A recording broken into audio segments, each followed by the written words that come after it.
Well then guys, it's Phil, it's All Leeds TV, and we are back with another player ratings. Once again, riding solo, just don't really have the time to sort of fit everything at the moment, so just trying to get a quick one in. I'm not going to dwell too long on individual players. Obviously, I will run through the player ratings and give you my thoughts. Feel free, obviously this is a pre-recorded video, it's not live, so I won't be able to flash your comments up live during the video, but you can still send your comments in and let us know what you thought, see if you agree or disagree with what I was saying. But first, obviously, I'll just focus on the performance. We were beaten 3-0 convincingly by Frank Lampard's Everton yesterday at Goodison. And as usual, like, absolutely fuming. I'm sure if you've watched Chris and Tash's video, you'll see that they were pretty much the same. Scott, I'm sure, will be putting something out pretty much the same. Did the watch along with Scotty, and obviously he missed a little bit of it, but when he got back, he just said the same as me. Really, we hardly had the ball. I was surprised to see in terms of the possession. Apparently, we had more of the ball than them, because it certainly didn't feel like it. And then obviously in terms of what we created, absolutely fuck all. In all honesty, worst performance of the season for me by a distance. Man City, you can sort of put a label on it and say, well, it's Man City, they're the best team in the world, they're going to win the league at a canter, and should be challenging on all fronts. I don't like getting beaten 7-0, but at the same time, like, the quality on the pitch, you can understand why in terms of the chasm between the two sides. And obviously after that, I'd say Southampton away earlier on in the season, that was a dreadful performance, but this for me was worse than Southampton. Very similar in that we had fuck all that day, and the same yesterday. Easily beaten 3-0, could have been a lot more. I think by the time Scott got back just before half time, they'd already had a good 8 shots on target, and it was just pathetic from front to back. I can blame the players, because the players are the ones on the pitch that are meant to be putting the effort in. And in all honesty, as Chris has said numerous times, Jack said numerous times, the only thing as Leeds fans we want to see is that you are putting in the effort. We don't mind being outdone by technical quality like we saw with Coutinho on Wednesday night. I haven't got a problem with that, but I just thought there was fuck all effort there yesterday from a lot of the players, and I was fucking fuming with them. Still, as you can probably clearly see, I have calmed down slightly, but my face has been permanently like this since. Just miserable, not happy. And obviously, the thing that winds me up the most is, and I must admit, I have looked on the All Leeds TV Twitter this morning. I put a tweet out as a joke last night about the Premier League, shared a graph of the attacking momentum, and I think we had 3 periods in the game where we apparently had some, and I just joked that I don't remember us having that many. But obviously you see the meltdown on Twitter afterwards, and it's always people calling out Victor Orta and Angus Kinnear, and I'm never going to be one of those Leeds fans. I'm never going to call out those kind of people, because look, at the end of the day, what happened on the day is not down to them. The transfer window, you can blame on them as much as you want. I understand why they've done what they've done. And the season's going exactly the way that I think they forecast it themselves and Marcelo. There's a 3. So I don't want to call them out ever. And it pains me to see when people do, but performances like yesterday, and a lot of emphasis is going to go on to Marcelo Bielsa and that fucking decision at half time that has really wound me up. And I probably think everybody, it gives people the opportunity with Angus's program notes to say, well, where is this pathway from the under-23s to the first team? Because it isn't there for Joe Gelhardt, who clearly deserves it. And again, I am not ever going to sit here and slate Tyler Roberts. I have got all the time in the world for Tyler Roberts, because like I've said numerous times on this channel, I like that at the end of the game, he'll at least do the decent thing, the right thing, walk around the pitch, clap the fans and acknowledge us, whereas other players sometimes don't. But yeah, perhaps I can acknowledge technical abilities. He's not up there with the better players in our squad, and perhaps he isn't at the level that we need. But yesterday, not his fault. Not for the first time this season. I'm going to sit here and say Tyler Roberts, as much as I like him, he's not a game changer. And at 2-0 down away at Everton yesterday, with a completely lackluster performance in the first half, we needed a game changer. And once again, Bielsa just sends him out like a lamb to the slaughter. And it's infuriating to watch. And I can only imagine what must be going through Joe Gelhardt's head on the bench. a Liverpool fan, love to score at Goodison, get the team back into it. And I can already predict some of the responses we'll hear in the press conference as to why he's managed the minutes and why he thought Tyler coming on for Raphinha of all people was the right decision. And I'm just not buying it. Again, never going to sit here and be a Bielsa out. I'm completely against that. For me, Marcelo Bielsa can walk into my house, slap me, my missus and my 2 kids in the face and walk back out again. I wouldn't say a word. I love the man. But at the same time, we can acknowledge he makes mistakes. And the mistakes that he makes are always substitutions at the moment. And this season in particular, it's the blind stubbornness in favour of Tyler Roberts over Joe Gelhardt, which is just the wrong change to make. You're killing one person's confidence and you're not helping the other. So I don't like it. Some of the subs, obviously, I'll get into them as we move into the player ratings. But we'll start on a slightly positive note. Illan Meslier is someone I've given fairly low ratings for the last few games. Obviously, Newcastle was at fault for their goal. I thought his distribution was poor on Wednesday night against Villa. But back to average, obviously 6 is average, and I've given him a 6. I could have gone higher, but realistically, I don't think anyone deserved anywhere near a 7 from yesterday. It was that bad as an entire team, an entire unit. But like I said, 3-0. Could have been 5, could have been 6, could have been 10. He's kept us in the game, especially after their 3rd goal when Dele Alli's come on and whipped a great ball in for Salomon Rondon. That's probably the best save I've seen him make since the Sheffield United save against Lundstrom start of last season. Yeah, I mean, I felt sorry for him yesterday. There was very little he could do about any of the 3 goals, in my opinion, and just wasn't protected at all. Shots after shots after shots, all of them mostly on target, and shooting from distance, no one bothering to close down. Generally, without him, I dread to think what the score would have been. I must admit, I've moved on and started the player ratings as though we started in the 4-1-4-1. I know Martin's doing bits on the Twitter as the day goes on about the changes in the formation. I'm not entirely sure if the formation changed because Dallas went off. Obviously, he went off injured in like the 7th or 8th minute, but the formation just seemed to be absolutely fucked to me. It looked like it was going to be the 4-1-4-1 we expected, and then quickly changed to a 3-3-1-3, which obviously is a result of Richarlison and Calvert-Lewin starting up front together. We understand why, but didn't help at all. So I've gone as though we have started with the 4 at the back. So I'm going to start with Luke Ayling as a right back. Abysmal yesterday. People had a bit of a pop at him about his performance against Villa on Wednesday. I didn't. I thought he was excellent and gave him 7.5. But none of that was evident yesterday. Carrying the ball out the back didn't seem to happen, or at least not well. I mean, I could level this at pretty much every player on the pitch yesterday. Nobody could string 3 passes together. Nobody. It was really nice to see 1 or 2 at best. But on the ball, we were fucking awful and passing out from the back. I mean, Robin Koch has actually got a higher mark than this, but some people will say for the first goal, Robin Koch does something similar. But Ayling just seemed to constantly be giving the ball away yesterday. Again, love Luke Ayling to bits. Think he's been massively improved since returning from injury, but horrendous off day yesterday. So I've given him a 4. Moving into who normally starts at right centre-back, obviously ended up being part of a back 3.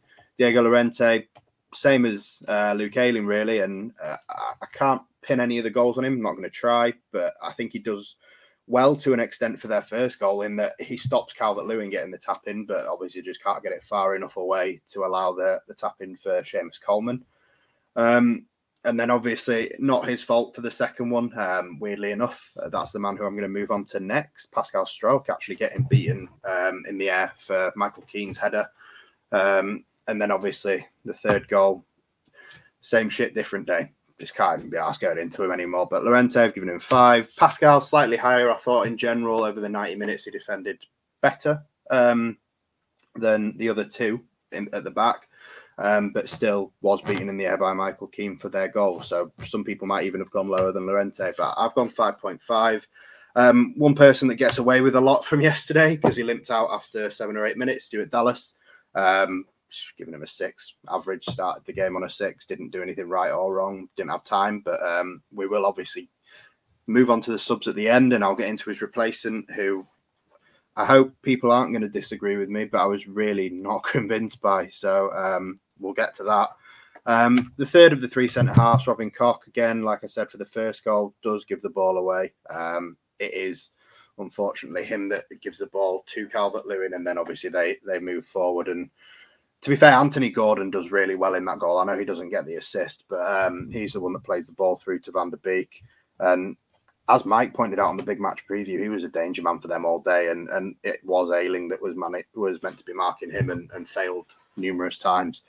But yeah, Koch, I thought he was okay at times, but obviously, as a defensive unit, the fact that I'm giving any of them a 5, some people will probably sit here and say I'm being way too kind. Moving into midfield, and Raphinha, man. I actually thought 3 positives from yesterday, and I'm going to move on to Rodrigo next. Meslier, I've already spoken about. His rating's gone up from the last couple of games. Raphinha, for me, has been on 5s for the last 2 or 3 games, and this is a better performance. Him and Rodrigo, I thought, linked up well at times in the very few bits that we actually did. Don't get me wrong, there's still some bad touches, bad pressing, and I want to say I can kind of see why Bielsa took him off, but I can't. Or at least not for Tyler Roberts. Yeah, I've given him a 6. I thought it was just average. He's done nothing special. He's just linked up with Rodrigo well, which they do on and off when they're together, to be fair. And Rodrigo, man of the match at a 6.5. That's my 2nd game in a row. I've given him a 6.5, so I suppose that's something. But the only person that really tried to do anything yesterday, and that's just 2 shots that have come off the bar from 30 yards. He's had another one from 30 yards that's flown over the bar, but that is literally what Everton limited us to absolutely fuck all, shooting from 30 yards and praying to God that Rodrigo has some sort of individual quality to stomach a goal. And he was unlucky not to get one, to be fair. Both brilliant efforts. Perhaps we should have learned from that and taken a few more shots from distance, because little T-Rex arms wasn't getting to either of them. But yeah, generally speaking, depressing for me to say Rodrigo best player on the pitch when I've absolutely hammered him for weeks on it, especially about his attitude. Yeah, I can't fault any of those things yesterday. But obviously, in terms of the rest of the players, like, do you all just switch off if he's the one that's going to play well? I don't understand what happened. Next to him, Matthias 𝐾𝐿, taken off at half time for Adam Forshaw. Never particularly liked to see 𝐾𝐿 taken off, but once the formation moved to a 3-3-1-3, I kind of knew that was the only change that was going to come. I was okay with that one coming at half time. I thought that was kind of what we needed to slow everything down. But I thought if there was going to be another change, it would have been best saved till maybe 60 minutes, 70 minutes, see how we get on without him. But obviously, I think the change would have been the right thing to do, to maybe take off Harrison or Dan James and bring 𝐾𝐿 on. And obviously, moving on to Jack Harrison, the one person for me that is going to get an absolute hammering. I've given him a 3. Don't feel remotely guilty about it. Could have gone lower.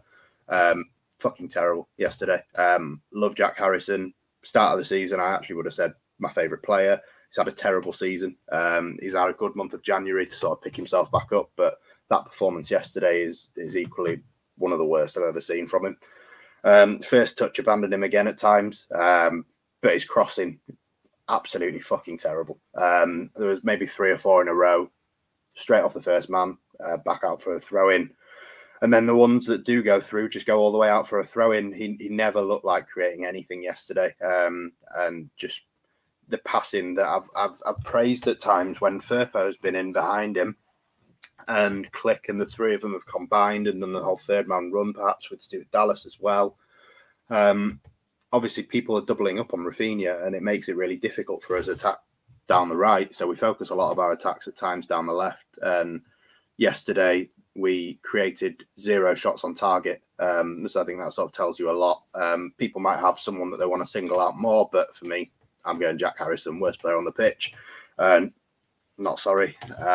Up front, Dan James, I've given him a 5. Pressed as always, got himself booked, which I like. But obviously that's 4 games in a row now with a yellow card. One more and he's going to miss a game. And on the form he's been in the last few games, you'd like to think we could do without him getting suspended. So definitely don't. I'm glad he didn't get sent off, because I was a little bit worried at one point he was going to tip himself over the edge, and we need everyone available for next Sunday, which I can't even be arsed getting into right now. But yeah, Dan James, he made one good run and was found well by Rodrigo, and obviously brought down, but very much not a penalty. Didn't ask for one either. Just good stretch and tackle from Mason Holgate. But the movement wasn't quite as good as it was the other night. Obviously, the finishing wasn't there, but it wasn't there for anybody. Yeah, giving him a 5. Moving on to the subs, and look, again, I don't want to hammer individual players, especially not young ones, but Leo Hjelde came off the bench to replace Dallas. He's played the most minutes. He may as well have played the full 90, because Dallas obviously only played a few minutes himself. And Hjelde, for me, was fucking terrible. On the ball, awful. Defensively, not great. I just wasn't remotely impressed by him. I thought that left-hand side was just abysmal in general, especially after Dallas went off. That link up that's normally there between either a Firpo or a Dallas and then Klich and Harrison, there was no, like I said, 3 passes couldn't be strung together. I don't remember at all seeing the usual Bielsa ball that we're used to yesterday, and that left-hand side was where it all fell down for me. I think he was easily got out. I mean, the same could be said for Luke Ayling. I've genuinely gone, the wide areas is where I've criticised the most, the fullbacks and Harrison. I think that was just wide open space for Anthony Gordon to just take the piss and run. And obviously he dragged Ayling all over the pitch, but out wide areas, just there was nothing there to stop the cross, nothing there to close people down. And it was just too easy. Richarlison, obviously, for the 3rd goal, shown inside. Robin Koch just lets him keep going. Pascal lets him keep going, just fucking taps one in. It was just embarrassing. Not impressed with Hjelde. I know he's a young lad, and obviously he'll come back and has made some brilliant performances already. Hopefully we'll see more of them, but yesterday will be one he wants to forget. That's the only sub I didn't have a problem with, to be honest. The second one is Adam Forshaw. Not quite to his usual levels, not as calm on the ball, weirdly enough. I was calling for him to come on at half-time for Matthijs 𝐾𝐿. I thought it was the right change, but I thought it needed to be accompanied by another one that was the right one, and it wasn't. But when he came on, didn't change the game the way I thought perhaps he was going to, in sort of calming things down, giving us some control. Again, like I said, the possession was apparently 53% to us, 47% to them. It was like that at half-time, so it's not like it's something that changed when Forshaw came on. I don't remember it feeling like that, watching the game or watching it back. But yeah, just a bit sloppy at times. Lost possession in dangerous areas, which is really unlike Forshaw. But I think when he came on, a lot needed to change at half-time, and obviously I can understand why you'd make 2 subs at half-time, but if the second one isn't Joe Gelhardt, I think obviously the 2 changes that were made no fucking sense. And I'm going to flash Roberts up. I've given him a 5. I'm not going to go any lower. I know people will go lower. I think if they do go lower, it's only because he's Tyler Roberts and you don't like him. It's as simple as that. He didn't do a right lot wrong. There was one pass down the line to Luke Ayling that was awful. Straight out, I've got play for a goal kick, and maybe 1 or 2 times where he couldn't actually trap the ball and control it and move forward with it. But he offered just as little as Dan James did. I've given Dan James a 5. He offered just as little as Matthijs 𝐾𝐿 did. Again, Matthijs 𝐾𝐿 a 5. I don't get the substitution. I really don't. I understand Dan James going out onto the wing to replace Raphinha. Dan James was ineffective in the middle, but Raphinha seemed to be doing something for me with Rodrigo on the right and linking up at least there. You took off probably the only other player that had a magic moment in him to do anything for us, to basically just, like I've said, lamb to the slaughter with Tyler Roberts. Tyler Roberts is never going to change that game, and it's not his fault. If you're bringing him on as a striker, well, sometimes you bring him on as a striker, sometimes you bring him on as a 10.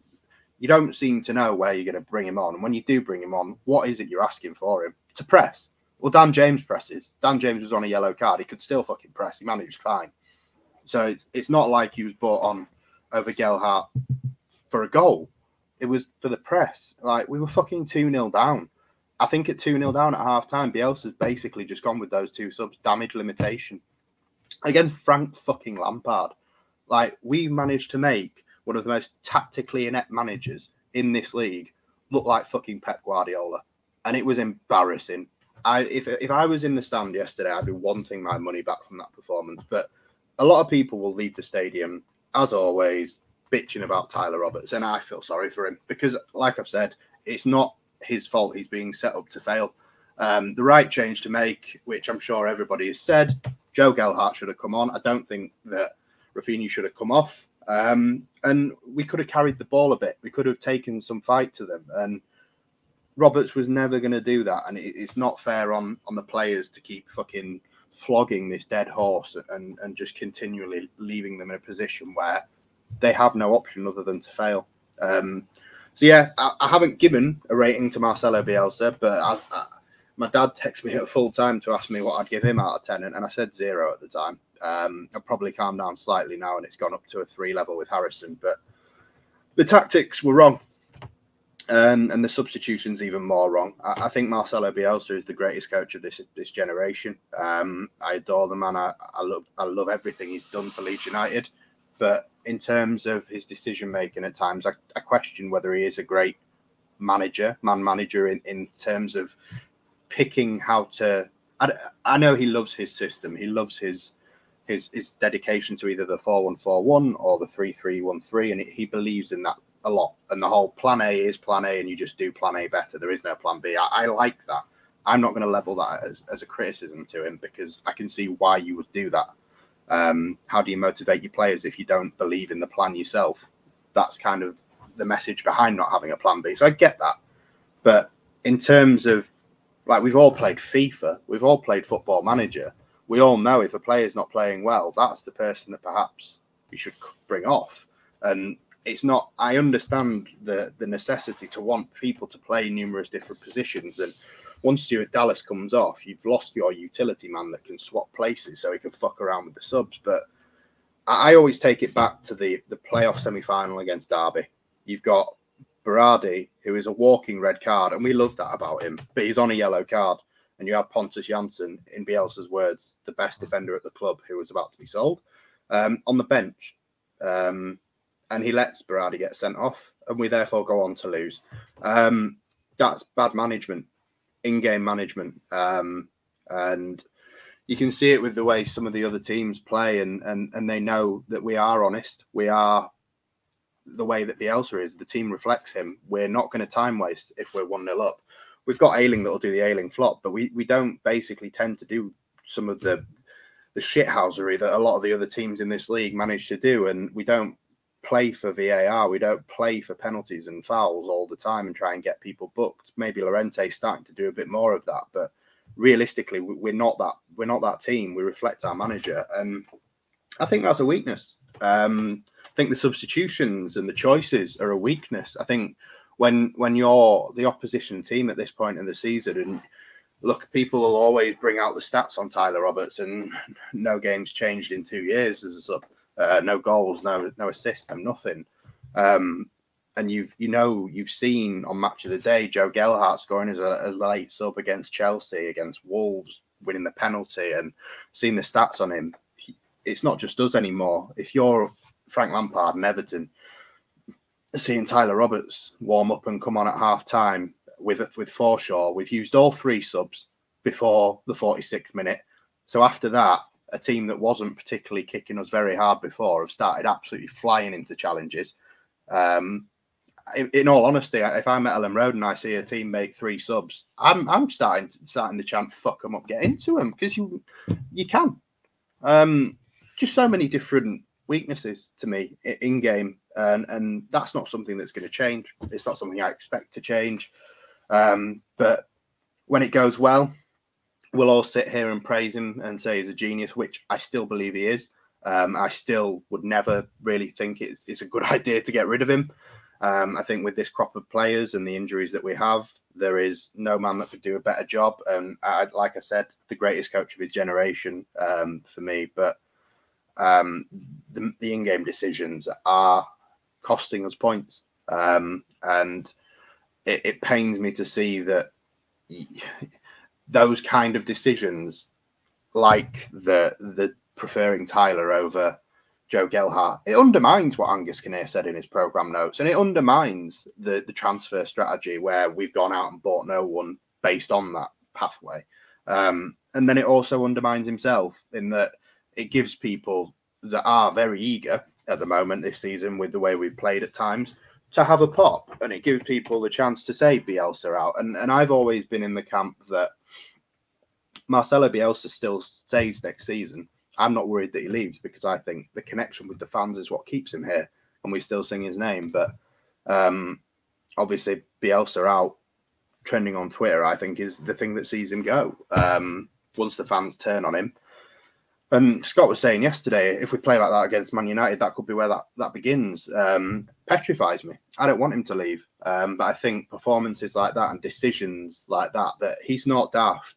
He must know the consequences of the decision if it doesn't work, which it never fucking has. And it undermines himself. And that's what really fucks me off about it. So I'm not going to rabble on anymore. I've done a lot longer than I intended. But yeah, Man United on Sunday. Not looking forward to it, to be honest. We need some sort of miracle based on that performance to not get absolutely fucking tonked. And yeah, I feel sorry for the fans that were there yesterday. Fingers crossed they can sort of drill something into them midweek. Obviously, Man United do play again in midweek. We don't. Hopefully that goes in our favour. Hopefully someone breaks a leg or something and their entire team's injured. But yeah, just hope the players don't do that again next Sunday. Massive game. Shame we can't have a Calvin, a Cooper or a Bamford back for it, but fingers crossed Firpo will be back, and obviously we'll have to wait and see the extent of Dallas's injury, but that really worries me. So yeah, I'd love to leave you on a more positive note, but we've been dicked by Frank Lampard of all people. Can't wait to see that smug bastard smile wiped off his face with something soon, but he'll do a great job of getting a team that should be in the top 10 back into the top 10, no doubt. Right, guys. Sorry it was miserable. But yeah, see you very shortly. Smash a like, subscribe, all that shit. Au revoir.